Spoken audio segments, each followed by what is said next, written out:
Welcome back to 4547blog.com presents the New Conservative Radio Show.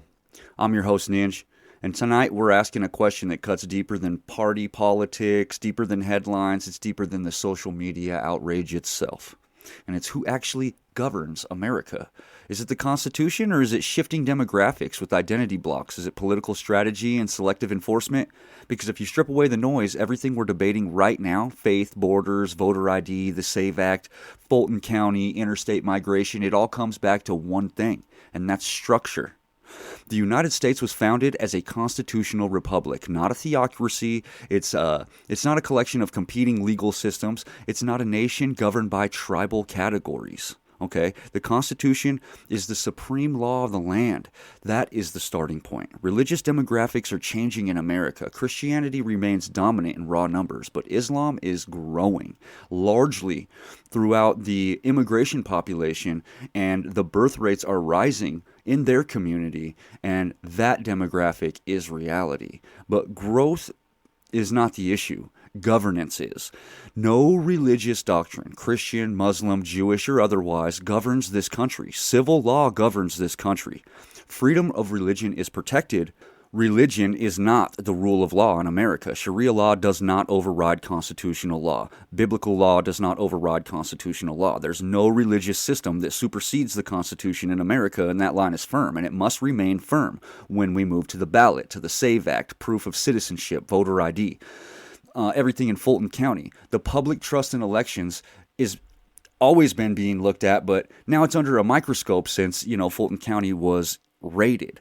Federal law already prohibits non-citizens from voting. The debate is about enforcement. It's about verification. It's about legitimacy. The underlying principle is citizens decide the laws of this nation. That is what sovereignty is. Without confidence in elections, legitimacy erodes.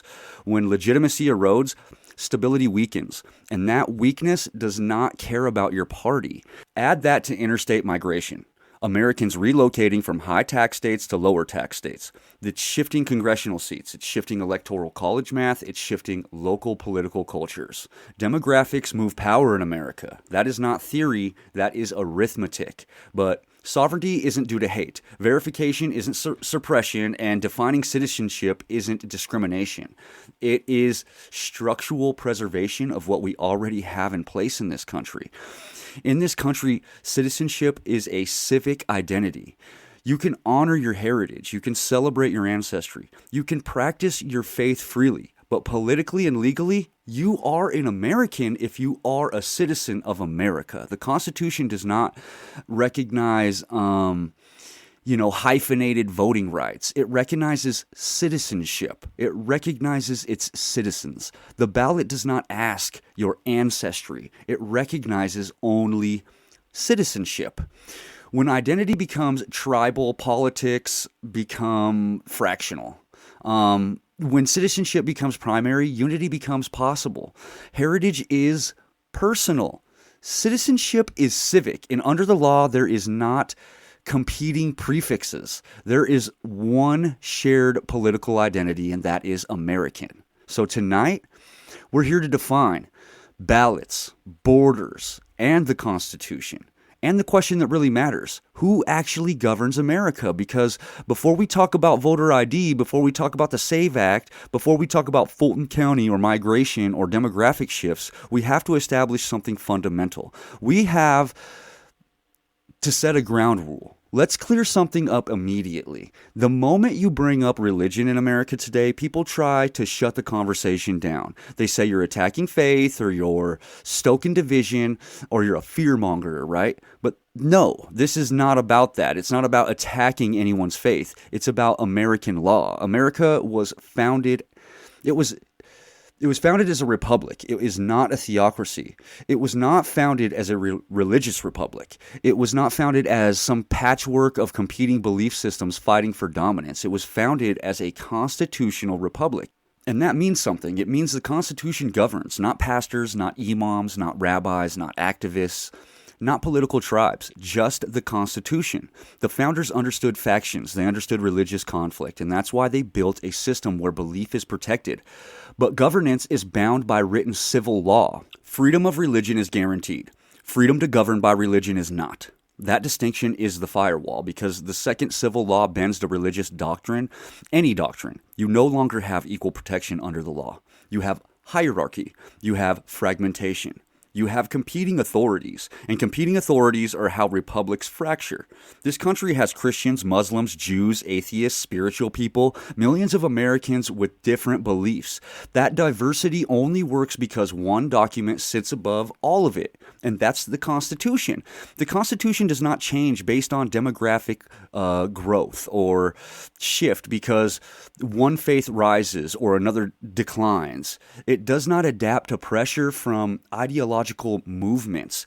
It's the framework, and when identity begins to outrank citizenship, when belief begins to pressure governance, instability follows. So understand the foundation before we move forward. You can believe what you want, but when it comes to governing the United States, there is one authority: civil law under the fucking Constitution. That line is not anti-religious. It's pro-republic. It's pro-America. And everything else we discussed tonight rests on that line. And once we establish that civil law governs, once we make it clear that the Constitution is not optional, the next question hits even harder. What happens when the demographics change? What happens when religious composition inside the country, it shifts? Does the structure bend? No, it doesn't. And it can't. Let's deal in reality. Religious demographics in America are shifting. Christianity remains the dominant in raw numbers, but its percentage share has declined over time. Islam is growing, largely through immigration and higher birth rates. That's not propaganda, that's actual census math. Growth is not the threat. Governance is the issue. America operates on constitutional supremacy. If one faith grows, the Constitution doesn't change. If another declines, the Constitution doesn't change. The immigration patterns fluctuate. The Constitution remains the same. Civil law does not negotiate with religious growth curves. That's the firewall to our Constitution, because the second governance starts bending to religious expectations, any religion for that matter. You no longer have a neutral state. You have factions competing for influence. And history is very clear about what happens when factions believe their doctrine should shape public law. Instability always follows. Islam growing in America does not mean America becomes Islamic, and Christian decline in percentage doesn't mean Christian influence disappears completely. The structure of governance is not tied to the religious headcounts. But America has the right to ask a very serious question, and that is, are we protecting the boundary between private belief and public law with absolute clarity? Because once the boundary softens, once courts begin entertaining parallel legal standards, once political leaders hesitate to affirm constitutional supremacy, you create confusion. And confusion inside a republic is dangerous. No mosque, church, or synagogue runs this country. They don't govern this country. The Constitution governs this country, and it governs equally, regardless of which religion is growing, shrinking, or holding steady in America. Religious freedom only survives when government stays neutral and firm. If neutrality weakens, freedom weakens. So this isn't about fear of Islam. It isn't about nostalgia for Christian dominance. It's about refusing to let governance drift towards fractional influence, because when civil authority stays clear, religious diversity works. When it blurs, the entire system destabilizes. And that brings us to the next pressure point. If the Constitution governs, the citizens shape the Constitution through elections. When citizenship itself becomes the critical gate, who votes? Who verifies? Who even enforces? And where this moves from faith to the ballot, and that's where this gets serious. Because once you say the Constitution governs, once you say civil law is supreme, you have to be willing to defend that principle when it's tested. You don't defend constitutional supremacy in theory. You defend it at the boundary lines. And one of the loudest boundary line debates in America today is about Sharia law. So let's deal with it directly. The truth is, stripped of all the fucking noise, Sharia law has no authority in American constitutional governance. None at all. Article 6 of the Constitution is clear. No religious test for office. The First Amendment is clear. No establishment of religion. That means the United States government does not enforce Christian law. It does not enforce Islamic law. It does not enforce any religious doctrine as civil authority. Civil law governs civil authority. Now, Critics hear the word Sharia and immediately assume some kind of hysteria because supporters sometimes downplay it as irrelevant, but reactions miss the structural point. The issue is not whether Sharia currently governs America. It doesn't. The issue is whether the boundary remains unmistakable. Private religious ambition exists across multiple faiths in America. Jewish Beth Din courts, fucking Christian mediation systems, Islamic arbitration panels. Individuals can agree to settle private disputes through these religious frameworks that is protected under freedom of contract and freedom of religion. But here's the non-negotiable line. No private religious agreement can override constitutional rights. No arbitration rule or ruling can supersede the federal law. No religious doctrine can strip someone of equal protection under the Constitution. If any religious framework or any faith attempts to push beyond private practice into public authority, the answer must be immediately and firmly no. Because once civil law yields to religious authority, even in narrow ways, precedent starts to form. The precedent spreads. This country works because the Constitution sits above belief, not against belief, but above it. The courts do not interpret Scripture. They interpret statutes. They interpret the Constitution. That neutrality is what protects everyone. Christians are protected because government does not enforce Islam.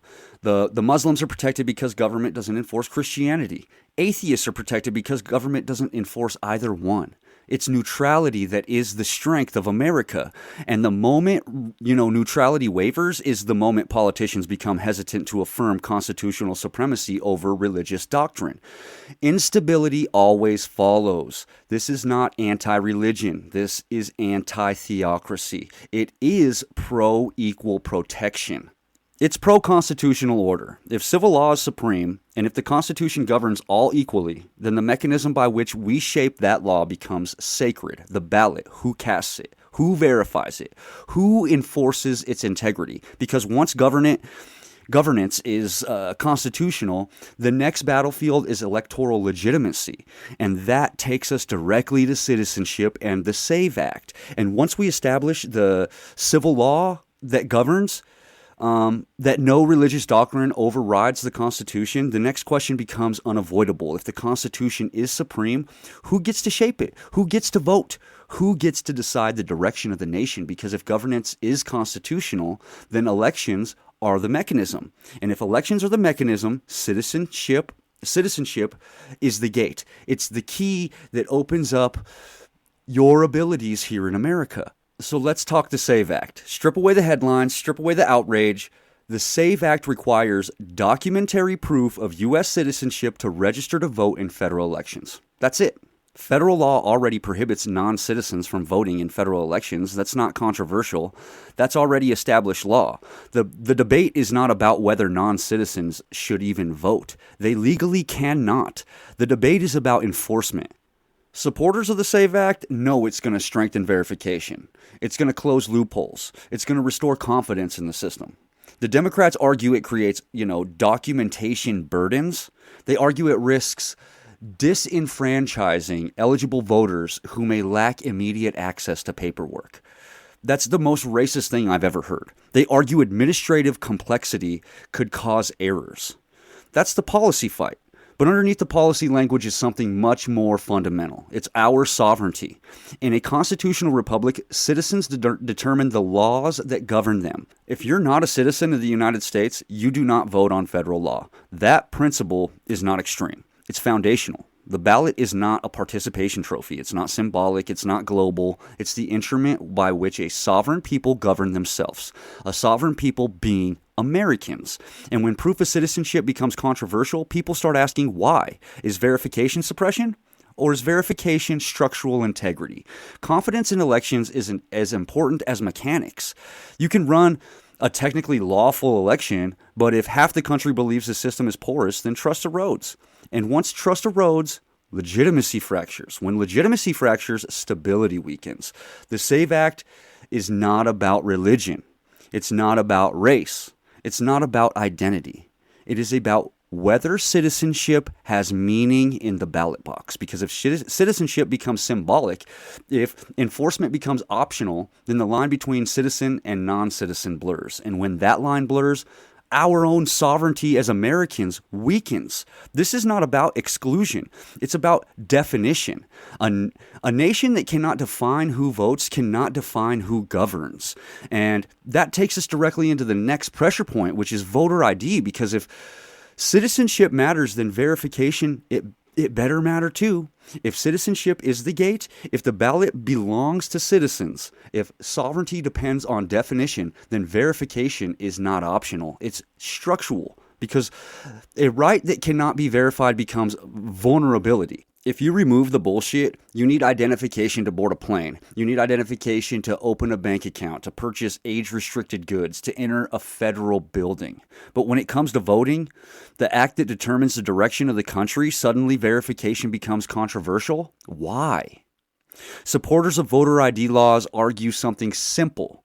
If you're casting a ballot that shapes federal law, you should be able to verify who you are. That's not suppression. That's security. That's why the Democrats argue voter ID is going to risk disenfranchising eligible voters who may lack government-issued identification. Tell me who these people are, other than some kind of fantasy in their head. They point to access issues, cost concerns, and historical inequities. This isn't 1919. Everybody walks around with an ID nowadays. If you want to go into the club, you have to have an ID. If you want cigarettes or you want to drink a beer, you have to have an ID. Doesn't matter if you're in the hood. You get pulled over by the police, they're asking you, where's your ID? If you don't have one, they're going to arrest you. They're going to verify who you are. But that's the argument, and it's a serious one. It deserves to be addressed honestly. And the tension that fuels the entire debate is one side prioritizes maximal access while the other one prioritizes maximal verification. Access without verification invites vulnerability. Verification without access, it risks exclusion.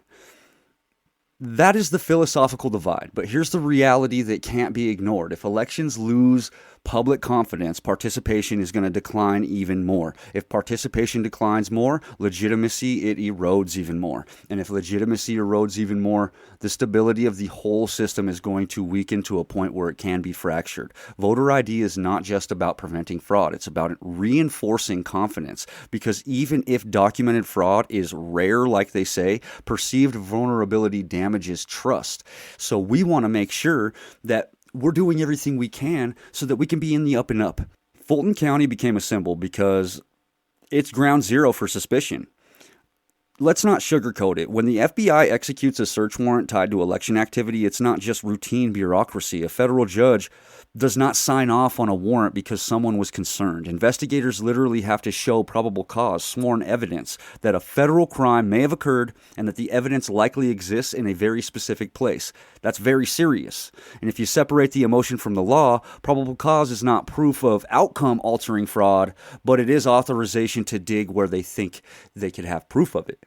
And what that absolutely does mean is there was enough smoke to justify looking for the fire. And when that happens inside of a county that already became the epicenter of a national suspicion, the damage only multiplies, because elections don't operate on legal technicalities alone. They operate on confidence. You can certify results. You can win in court, you can dismiss lawsuits, but if federal judges are executing warrants in the background, the public does not interpret that as everything was perfect. We interpret it as instability, and instability is very corrosive. This is where both sides fail our country. One side screams proof before investigations conclude, and the other side is screaming nothing to see here before investigations conclude.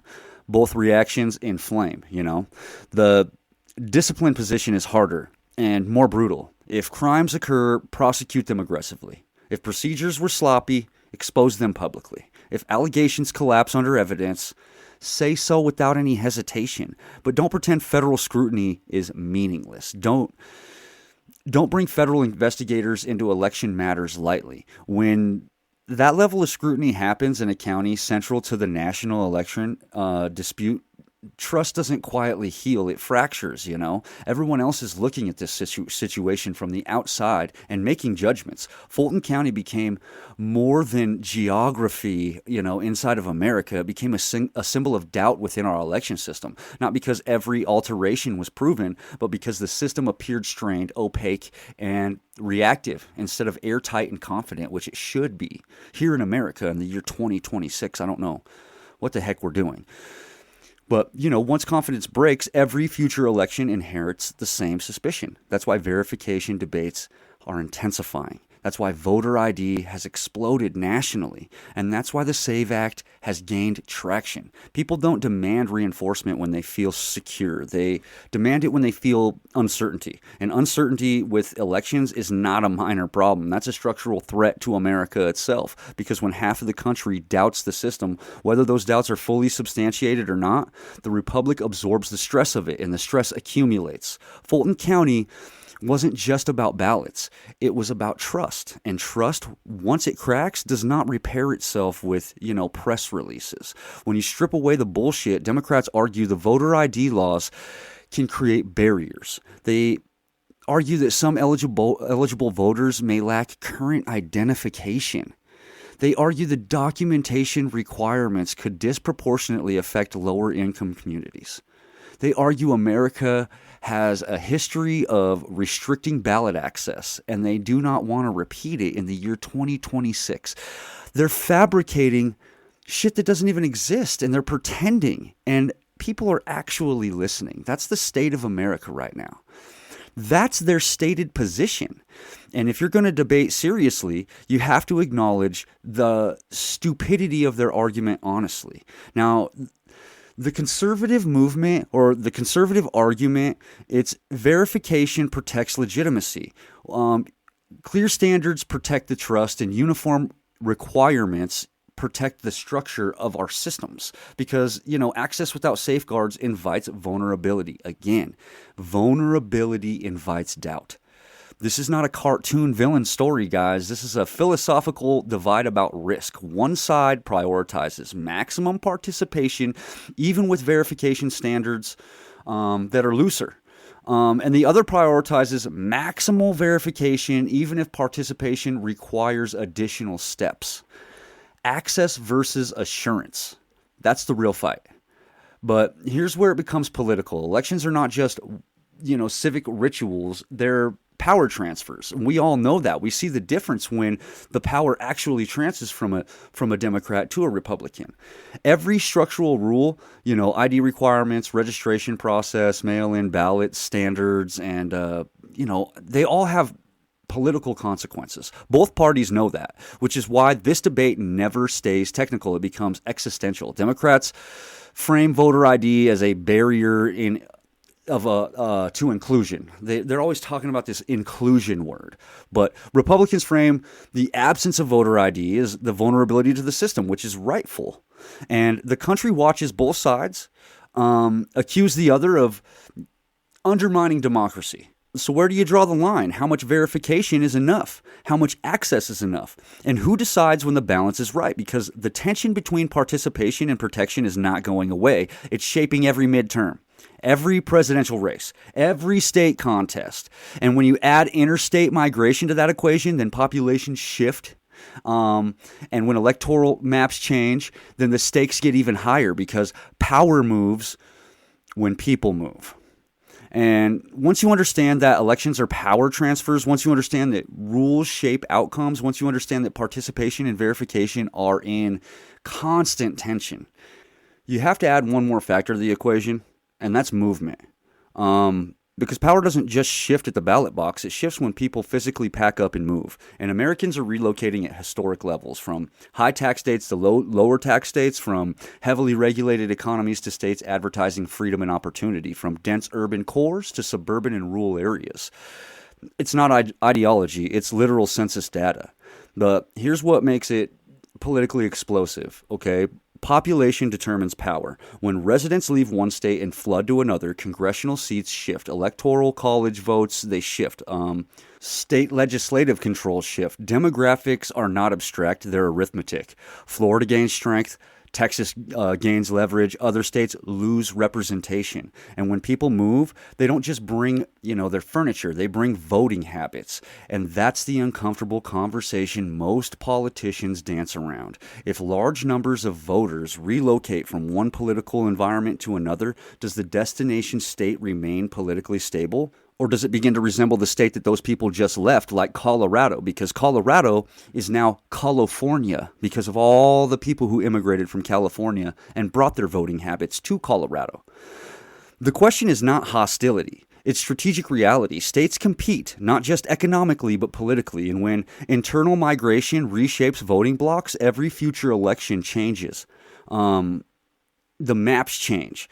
This isn't about demonizing newcomers. It's about understanding impact, because when migration overlaps with debates about voter ID, when migration overlaps with citizenship verification, or it overlaps with, trust fractures, the stakes compound. The state that once leaned solidly red can become purple. And a purple state can then tip blue, and blue states can harden in policies before residents even flee. Every move alters the balance, and the balance determines Senate control, House control, Electoral College outcomes, federal policy direction. Demographics reshape power. That's not theory, that's math, and math doesn't care about your feelings, which is why sovereignty, the idea that is a defined body of citizens, determines its own future, keeps surfacing on this debate. Because if identity fragments the electorate, if migration reshapes the map, if verification becomes optional, the question intensifies. Who exactly is governing? And this brings us to the importance of the phrase that gets distorted constantly, and that's sovereignty. Let's define the word sovereignty properly. Sovereignty means a nation governs itself through its citizens under its laws. That's it. It does not mean hostility towards immigrants, towards minorities, towards any religion. It means by definition what I just said. A sovereign nation defines who is a citizen, who votes, how elections are verified, and which laws govern. Without clarity in those areas, sovereignty dissolves. And once sovereignty dissolves, governance becomes unstable. Protecting citizenship standards is not anti-immigrant. Protecting voter verification is not anti-minority. And protecting constitutional supremacy is not anti-religion. It's pro-structure. It's pro-Constitution of America. It's pro-America.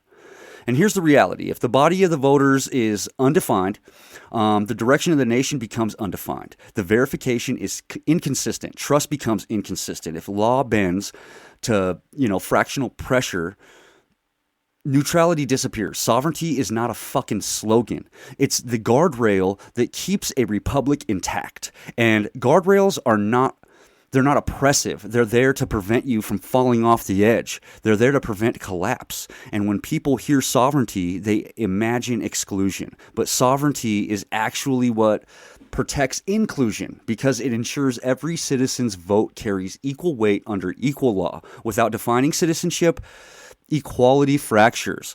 The thing that these Democrats are always saying, this equality word, if you don't have actual citizenship, then there is no equality. Without consistent verification, then legitimacy weakens. Without constitutional supremacy, fractions or factions compete for dominance.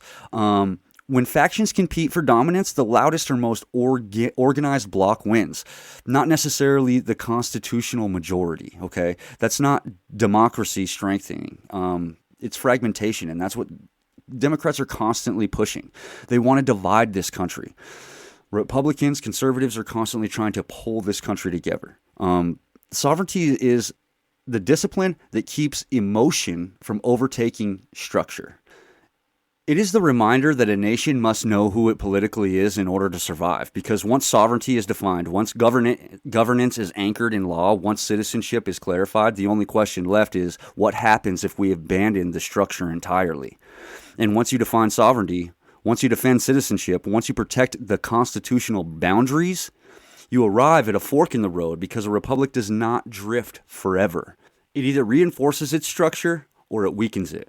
There is no permanent middle ground. America does not run on sentiment. It does not run on trending hashtags or emotional narratives or freaking demographic momentum. It runs on law. Law requires definition.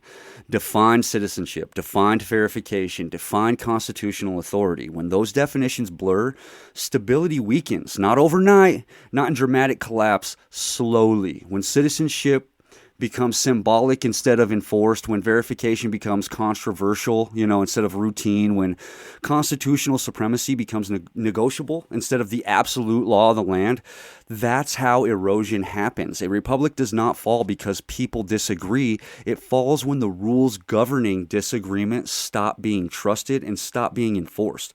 When the ballot becomes suspect, when enforcement becomes selective, and when identity outranks citizenship, that's when chaos reaps in.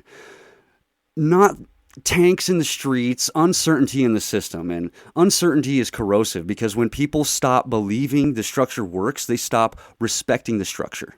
And once respect for, the structure of governance fades, the loudest fractions are going to dominate. And you already know who the loudest one is. Those people are out there screaming their lungs off right now while we sit and act normal.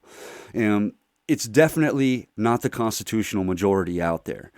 It's not the lawful process, the loudest pressure, the most organized bloc, the most mobilized identity. That is not Republican governance. That is tribal politics. And tribal politics fractures nations, which is why the entire conversation, religion, citizenship, voter ID, migration, sovereignty comes down to something even simpler. It's identity. It's not heritage. It's not ancestry. It's not even ideology.